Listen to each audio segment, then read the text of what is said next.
દાદરા અને નગર હવેલીના દપાડા ખાતે આવેલ સાતમાલિયા ડિયર પાર્કમાં 534થી વધુ વન્યજીવો માટે 410 હેક્ટરમાં સુરક્ષિત આશ્રય સ્થાન તૈયાર કરાયું છે।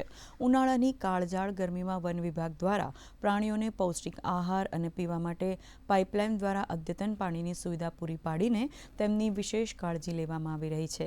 વિભાગની આ સંવેદનશીલ કામગીરીને પગલે અભયારણ્ય પ્રાણીઓ માટે અનુકૂળ નિવાસસ્થાન બન્યું છે, જેની પ્રવાસીઓ પણ નોંધ લઈને સરાહના કરી રહ્યા છે।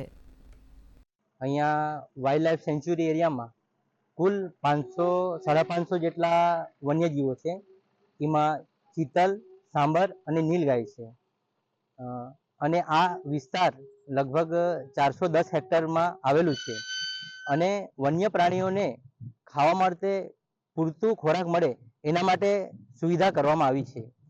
એમના માટે અમે લીલો ખોરાક આપીએ છીએ, જેમાં ગ્રીન ફોડરમાં અમે જુવાર, બાજરો અને નેફિયર જેવું લીલું ઘાસ પણ આવે છે।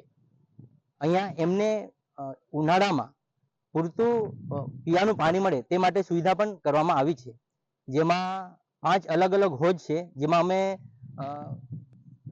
મોટર દ્વારા પાણીનું સપ્લાય કરવામાં આવે છે અને એક કુદરતી તળાવ પણ છે, જેમાંથી પ્રાણીઓને પૂરતું પાણી મળી રહે તેના માટેની સુવિધા છે।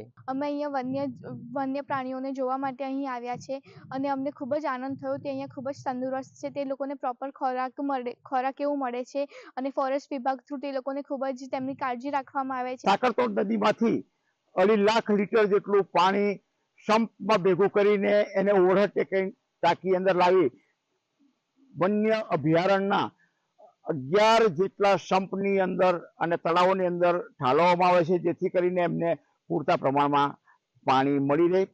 વન વિભાગની આ તત્પરતા અને સંવેદનશીલ આયોજનને કારણે કાળઝાળ ગરમીમાં પણ પાર્કના વન્યજીવો સુરક્ષિત અને સ્વસ્થ છે, જે પ્રકૃતિ પ્રેમીઓ માટે ખૂબ જ આનંદના સમાચાર છે। વિરેન્દ્ર સોલંકી, દૂરદર્શન સમાચાર, સિલવાસા।